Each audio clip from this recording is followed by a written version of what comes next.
The dust had a taste. Ruth Ann had discovered this somewhere in Nebraska. It was a fine, gritty flavor of endings and open spaces, of everything she had left behind, and the vast, terrifying nothing she was riding toward. It coated her tongue, her worn dress, the pages of the single book in her satchel. When the stagecoach finally groaned to a halt in Redemption, Montana, the dust was the only thing that felt familiar. She stepped down onto the hard-packed earth, her legs unsteady, and the town stared. It was a collective, silent judgment from behind twitching curtains and from the shadowed doorways of the saloon and the mercantile. They saw a woman alone, with one small bag and the kind of exhaustion that settles deep in the bones. They saw a mail-order bride, another piece of hopeful cargo delivered to the edge of the world. Her arrangement was not one of hope, but of survival. She was Ruth Ann, daughter of a man whose good name had been ground to dust just as surely as the prairie trail. Her father, a lawyer with a love for language and a weakness for cards, had left her with nothing but his debts and the lingering shame that clung to his name like a bad scent.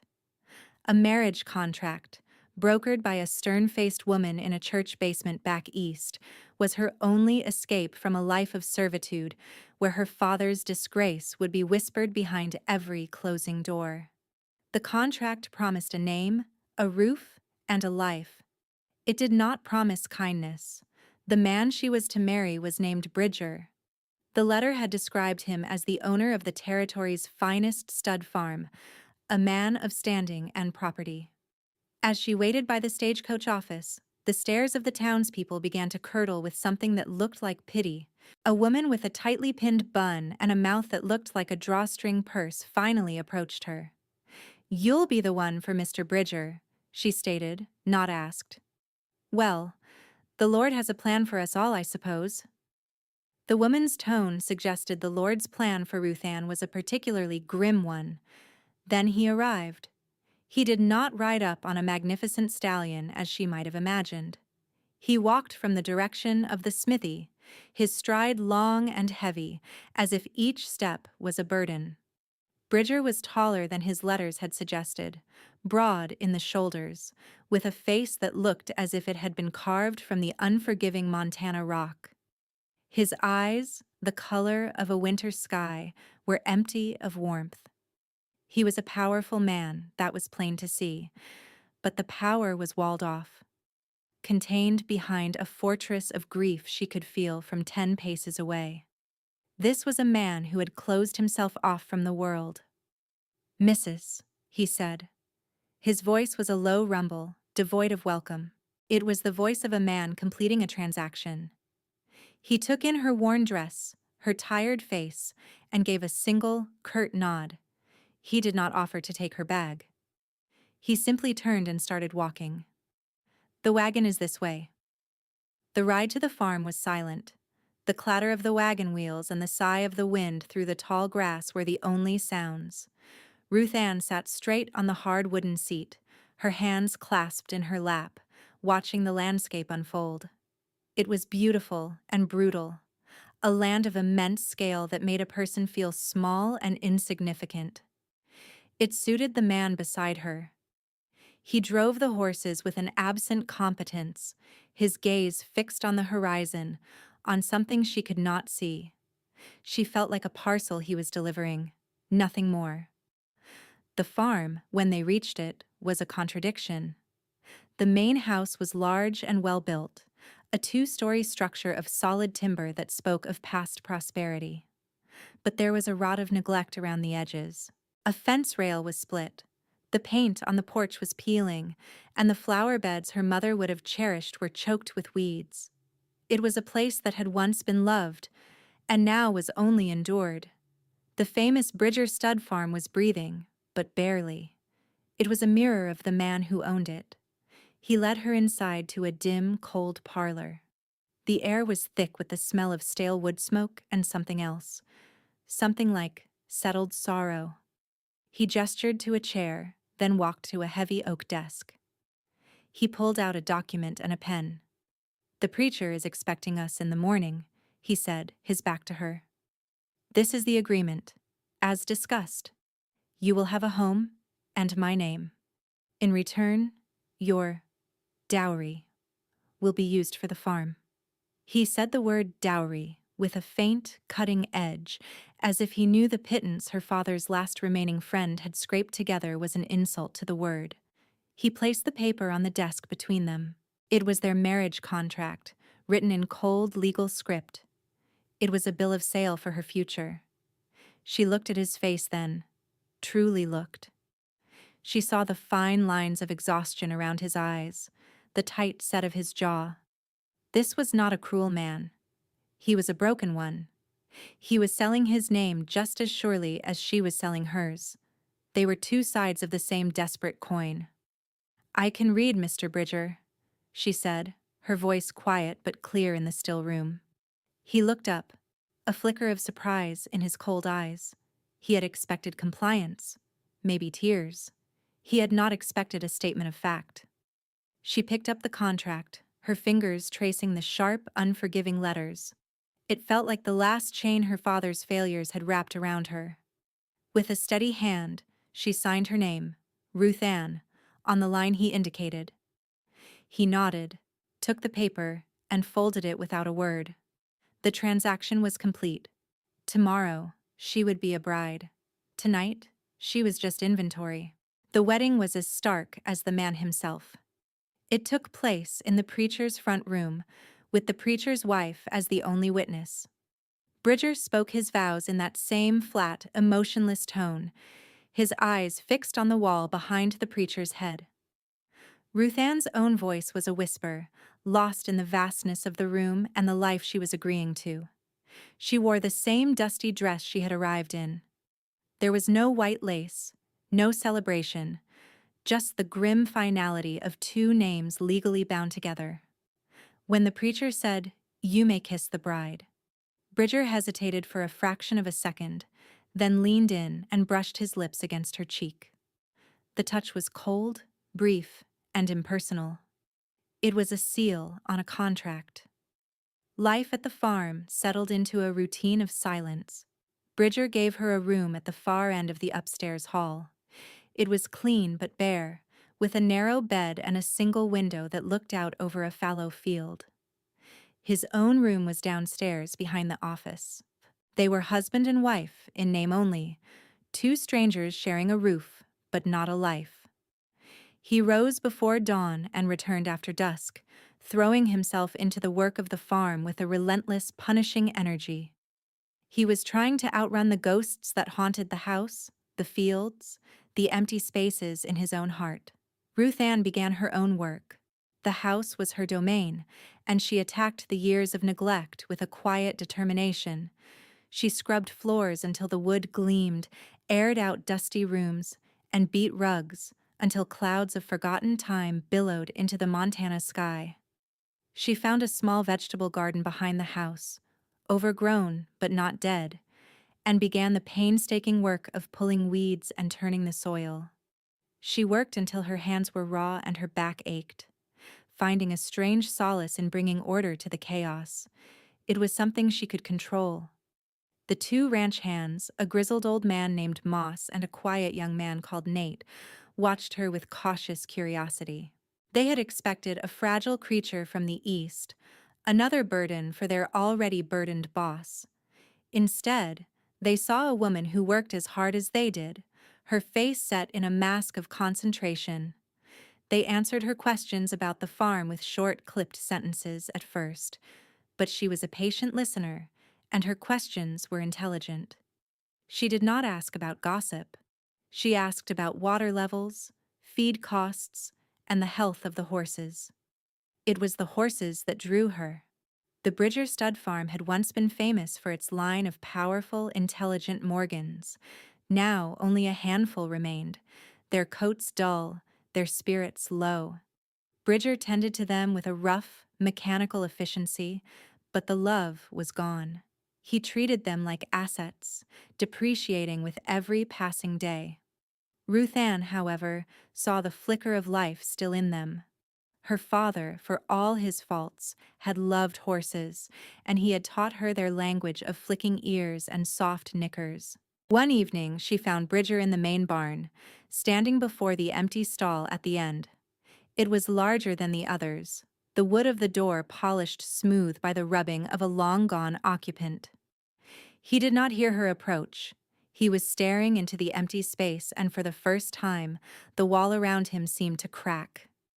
She saw a pain so profound on his face that it made her own breath catch in her throat. This was the heart of his damage. This was the wound that would not heal. He finally sensed her presence, and his face snapped back into its stony mask. "The evening meal is ready," she said softly, pretending she had seen nothing. He strode past her without a word, but she knew. Something vital to him had been lost in that stall. Her first small victory came with a mare named Shadow. She was a beautiful black horse, but wild with grief and fear. Moss told her the mare's colt had died of a fever the previous spring. Since then, no one could get near her. She would lash out with her hooves and bite at any hand that came close. Bridger had given up on her, planning to sell her for whatever he could get. Ruth Ann started spending time near Shadow's paddock. She did not try to touch her. She just sat on the fence, speaking to her in a low, calm voice, telling her about the weather, about the stubborn weeds in the garden, about nothing at all. Days turned into a week. The mare, who at first had paced at the far end of the paddock, began to watch her. She would stand, her head high, ears pricked, listening. One afternoon, Ruth Ann brought an apple from the kitchen. She held it out on her flat palm, her arm extended over the fence, and waited.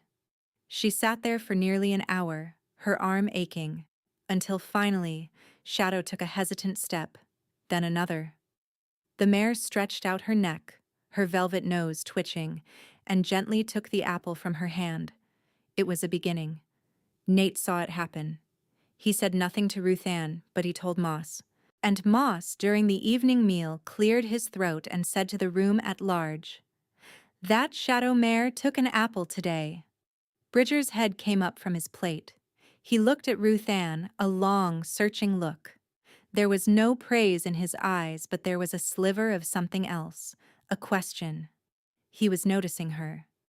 It was the first time he had looked at her, not as a contract, but as a person. The ledgers were her next conquest. Bridger's office was a disaster of stacked papers, unpaid bills, and dusty account books. He had let everything slide. It was not that he was a poor businessman, it was that he had stopped caring. The will to fight, to manage, to plan, had died with whatever he had lost. One rainy afternoon, when the men were mending tack in the barn, Ruth Ann slipped into the office. She lit a lamp and began to sort. It took her 3 days. She worked with the same methodical patience she had applied to the garden, creating neat piles, organizing receipts, and entering figures into the main ledger. Her father had taught her bookkeeping, one of the few practical skills he had passed on. She discovered that Bridger was being overcharged by the feed supplier in town, a small but steady drain on his dwindling resources. She found unpaid invoices for stud fees from 2 years prior, forgotten in a stack of correspondence. The farm was bleeding money from 1,000 small cuts, all inflicted by neglect. Bridger found her there on the 3rd evening. He stopped dead in the doorway, his face darkening with anger. "What are you doing?" he demanded, his voice dangerously low. He took a step into the room, his eyes scanning the neat stacks of paper on his desk. Ruth Ann did not flinch. She stood up from the desk, a smudge of ink on her cheek. "I am putting your house in order, Mr. Bridger," she said calmly, "as is my duty as your wife." She held up a bill from the feed store. "Mr. Gable has been charging you for 10 sacks of oats on every delivery. Your own receiving slips show you have only been getting 9. He has been doing this for 6 months. He took the paper from her, his eyes scanning the figures. He compared it to another she handed him. The anger in his face slowly receded, replaced by a grudging confusion. He had been so consumed by his own inner darkness that he had become blind to the world around him. He had been cheated, and he had not even noticed. He looked at the perfectly balanced columns in his ledger, at the neat piles of correspondence. She had not just tidied his mess, she had uncovered its secrets. "Thank you," he said. The words sounded rusty, as if they had not been used in years. He did not say more, but he did not tell her to leave his office. He stood there for a long moment, watching her, the lamplight catching the determined line of her jaw. He was seeing her again, not just as a competent organizer, but as a protector of his interests. He was a man who trusted no one, and this stranger, his wife, had just defended his home in a way he had failed to. The wall around him was still there, but a small, crucial stone had been loosened. The slow burn of their life together continued. There were no grand gestures, only small, quiet moments that began to bridge the chasm between them. One morning she woke to find a neat stack of firewood by her back door, enough to last a week.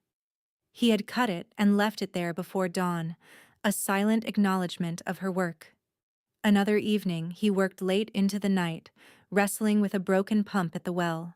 When he finally came inside, exhausted and covered in mud, he found a plate of stew and a fresh slice of cornbread waiting for him on the kitchen table, kept warm by the stove. He ate in silence, but he ate every last bite. Their first real point of contact happened during a sudden thunderstorm. A bolt of lightning struck a tree near the horse pasture, and the animals panicked. A young foal, not yet weaned, became separated from its mother and got tangled in a section of downed fencing wire. Bridger ran out into the driving rain, Ruth Ann right behind him, carrying a lantern and a pair of wire cutters. The foal was screaming, its leg caught tight. Bridger tried to approach, but the terrified animal thrashed wildly. "Hold the light steady," he ordered, his voice tight with urgency. As he knelt to work on the wire, the foal kicked out, striking his arm. He swore, stumbling back. Ruth Ann set the lantern down. "Let me," she said.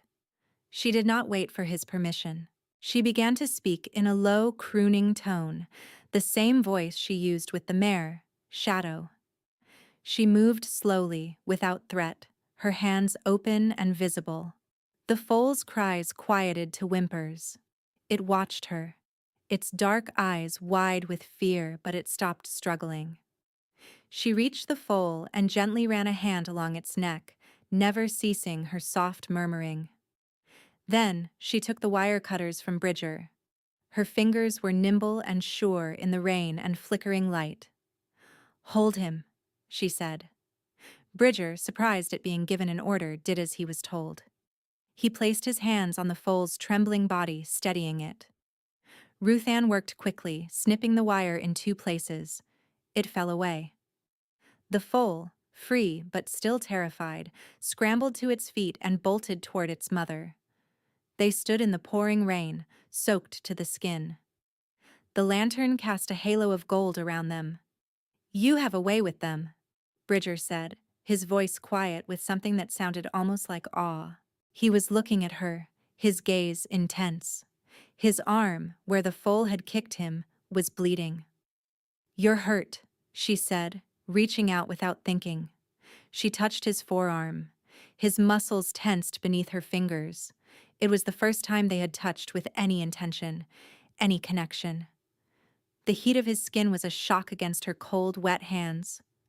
He looked down at her hand on his arm, then back to her face. For a moment, neither of them breathed. The storm raged around them, but in that small circle of lantern light, there was only a fragile, charged stillness. Then he pulled his arm back, as if her touch had burned him. "It's nothing," he said, his voice rough. He turned and walked back toward the house, leaving her alone in the rain. But something had changed. A door he had long thought bolted shut had been pushed open, just a crack. The need for her, he was beginning to realize, terrified him. He had built his world on self-sufficiency, on the principle that to need anyone was to invite pain. He had needed his wife, and she had died. He had needed his son, his beautiful boy, and the fever had stolen him. He had walled himself off so he would never need, and therefore never lose, again. But this quiet, determined woman was breaching his defenses. She was mending his farm, calming his horses, and with a single touch, reminding him that he was not made of stone. He fought the attraction, retreating into longer days of work and deeper silences, but he could not stop watching her. He could not stop the feeling that she was bringing his dead world back to life, and it scared him more than any storm. The threat, when it came, had a name and a well-fed smile. Mr. Silas Thorne was the banker and land agent from town, a man who dressed in Eastern suits that looked out of place against the Montana dust. He smelled of cigars and false sincerity. He had been visiting the farm with increasing frequency, his visits always coinciding with Bridger's darkest moods. He was a vulture, circling a dying animal, and Ruth Ann had disliked him on sight. One afternoon, Thorne arrived in a polished buggy, a sheaf of papers in a leather satchel. He and Bridger closeted themselves in the office for over an hour. Ruth Ann was in the kitchen, kneading bread, but she could hear the low murmur of their voices. Thorne's was smooth and persuasive. Bridger's was clipped and weary. When the office door finally opened, Thorne was beaming, his smile triumphant. Bridger looked like a man who had just attended his own funeral. Thorne tipped his hat to Ruth Ann as he passed through the kitchen. "A pleasure as always, Mrs. Bridger. You'll find your husband has made a very practical decision for your future." The condescension in his voice made her hands clench in the dough. She found Bridger standing by the window in the office, staring out at the land he was about to lose. A bottle of whiskey, untouched, sat on the desk next to a stack of official-looking documents. His shoulders were slumped in defeat. "It's done," he said, his voice hollow. "I've sold the farm. Thorne made a fair offer. You'll be taken care of. There's enough to start over somewhere else." Ruth Ann felt the floor drop out from under her. All the work, all the small hopes she had nurtured in the garden and the barn, all of it was gone.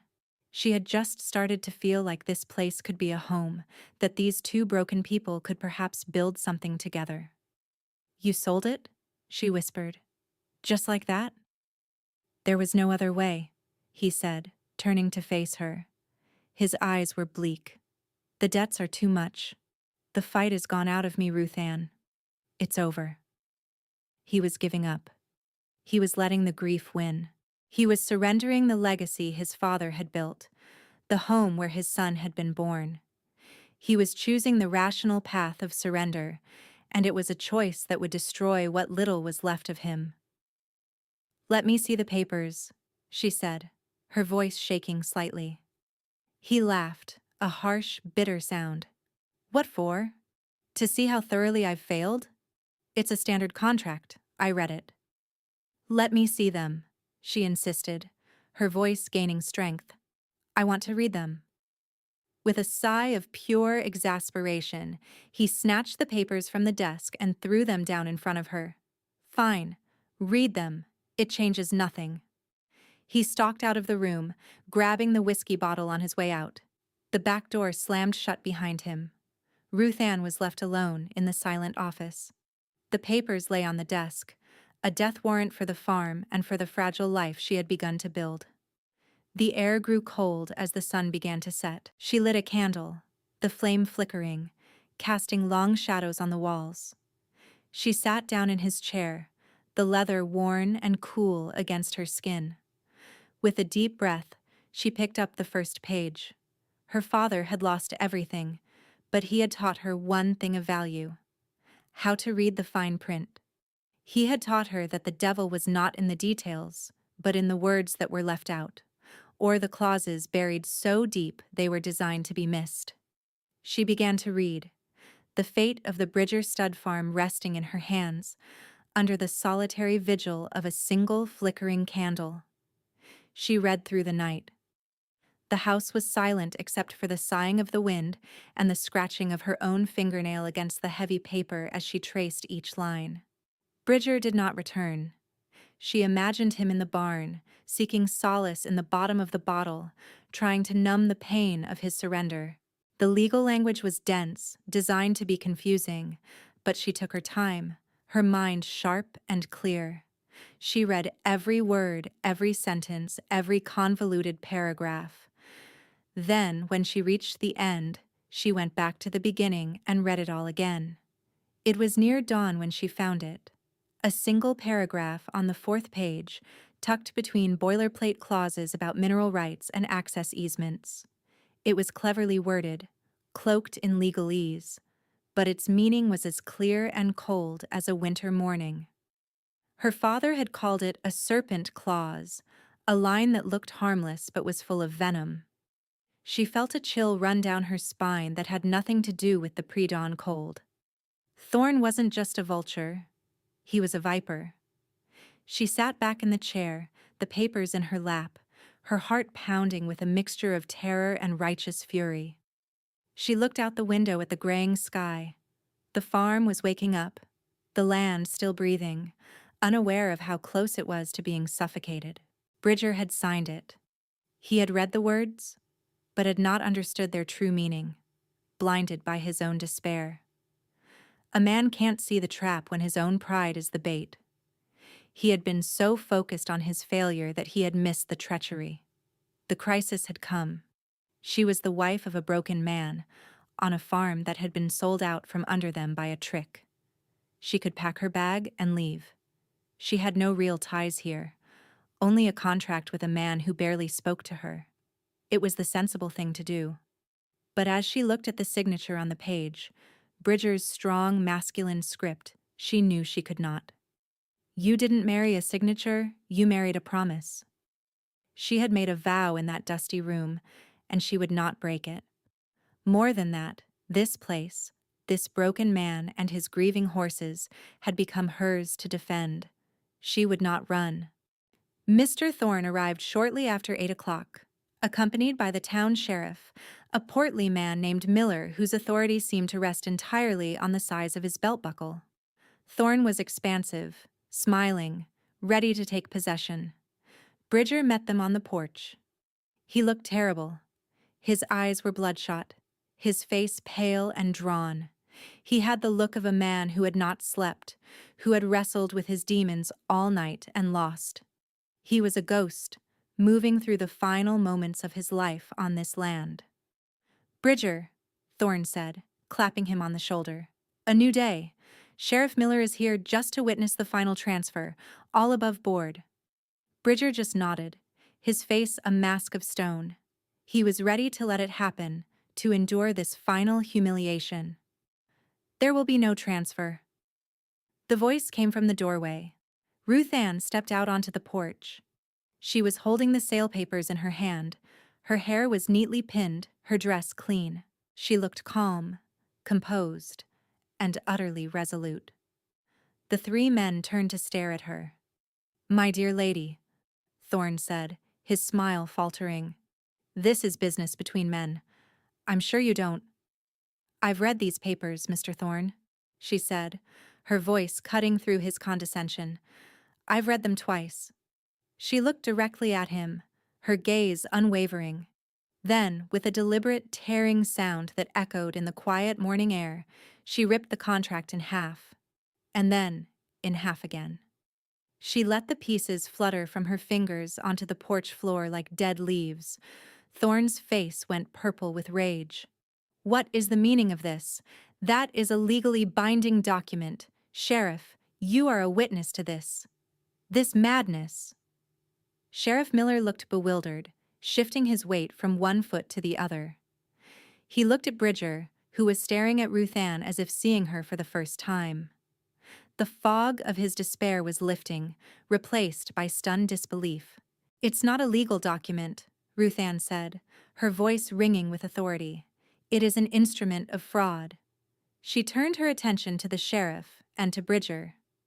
Mr. Thorne was not just buying a stud farm, he was stealing the water for the entire valley. She explained what she had found, her words precise and clear. She spoke of the serpent clause, the one that transferred not just the water rights for the Bridger property, but all water rights attached to the original deed filed by Bridger's father. That deed, as one of the first in the territory, included the headwaters of Redemption Creek, the spring that fed nearly every farm and ranch for 50 miles. "You were buying a kingdom, Mr. Thorne," she concluded, her eyes flashing, "for the price of a failing farm. You were going to hold this entire valley hostage, and you used this man's grief to do it." The silence on the porch was absolute. Sheriff Miller's jaw was slack. Thorne was sputtering, his face a mask of fury and thwarted greed. But it was Bridger who mattered. He looked from the torn papers on the floor to Ruth Ann's face. Understanding dawned in his eyes, followed by a wave of cold, clarifying rage. He had been played for a fool. He had been so lost in his own pain that he had almost sacrificed his neighbors, his legacy, and his home. This woman, this quiet stranger he had married for convenience, had seen the truth. She had saved him from himself. He stepped forward, no longer a ghost, but a man of substance and power once more. He stood beside Ruth Ann, a silent, unshakable alliance. He looked at Thorne, and his voice was not hollow, but filled with steel. "The deal is off," he said. "Get off my land." "You signed it," Thorne shrieked. "I'll see you in court. I'll ruin you." "Do it," Bridger said, his voice dropping to a dangerous whisper. "I invite you to. I'm sure a federal judge would be fascinated to hear my wife read that contract aloud." "Now," I said. "Get off my land, before I forget that the sheriff is present." Thorne saw the look in Bridger's eyes and knew he was beaten. He cast one last venomous look at Ruth Ann, then turned on his heel and stormed back to his buggy. Sheriff Miller, looking profoundly uncomfortable, tipped his hat. "Ma'am, Bridger." He cleared his throat. "Looks like you got things handled." He retreated, eager to be away from the wreckage of Thorne's scheme. They were left alone on the porch, the torn pieces of the contract scattered at their feet. The morning sun was climbing higher, bathing the farm in a warm, hopeful light. Bridger turned to Ruth Ann. He looked at her, truly looked at her, and she saw in his eyes the crumbling of the final wall. He saw not a contract, not a burden, but the woman who had stood against a viper for him. The woman who had fought for him when he had stopped fighting for himself. "You saved it," he said, his voice thick with emotion he could no longer hide. "You saved everything." "No," she said softly, meeting his gaze. "We saved it." In that moment, the rescue was complete and mutual. She had saved his home, his legacy, and his honor. And he, by standing with her, by choosing her word over his own signature, had saved her from a life as the bride of a broken man. He had given her a place to stand, and she had given him a reason to fight. The story of what happened on the porch of the Bridger farm spread through Redemption like a grass fire. Silas Thorne left town on the noon stagecoach, his reputation in tatters. The townspeople who had once looked at Ruth Ann with pity now regarded her with a deep and profound respect. She was not just Bridger's wife. She was the woman who had outsmarted the devil and saved the valley's water. The woman with the drawstring purse mouth brought over a freshly baked apple pie, a silent offering of apology and acceptance. The farm began to change. Or rather, it began to come back to itself. The change was in Bridger. The hollowed-out man was gone, replaced by the man he was meant to be.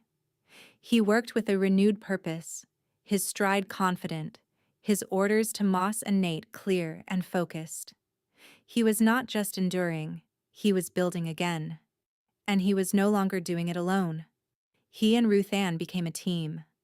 They worked side by side, their days filled with shared tasks and a comfortable, growing silence. He taught her how to judge the line of a horse, the strength in its legs, the intelligence in its eyes. She taught him how to read the clouds for rain, a skill learned from a childhood spent watching the sky. They spoke of the farm, of the horses, of the future. The space between them, once a vast and empty canyon, was now a place of quiet understanding. One evening, he came into the kitchen while she was mending one of his shirts by the fire. He didn't speak, just went to the wall by the hearth. He had a hammer and some nails, and a length of smooth-planed pine. Without being asked, without a word of discussion, he built a small, sturdy shelf on the wall. When he was finished, he turned to her. "For your books," he said. She had only two, a Bible and a worn volume of poetry, but he had built the shelf as if for a whole library. It was a gesture that said, "You belong here. Your things have a place here. You have a place here." It was more powerful than any declaration of love. A few weeks later, they were in the barn, checking on the mare, Shadow. The horse, once wild and unapproachable, now nuzzled Ruth Ann's shoulder like a house cat. Bridger watched them, a small, gentle smile on his face. It was the first time she had seen him smile. It transformed his harsh features, revealing a warmth she had only suspected was there.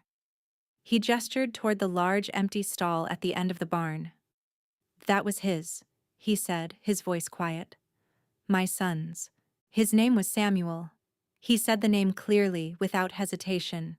It was the first time he had spoken it aloud in over a year. He told her about the boy, a small, laughing child with his mother's eyes and a fearless love for the horses.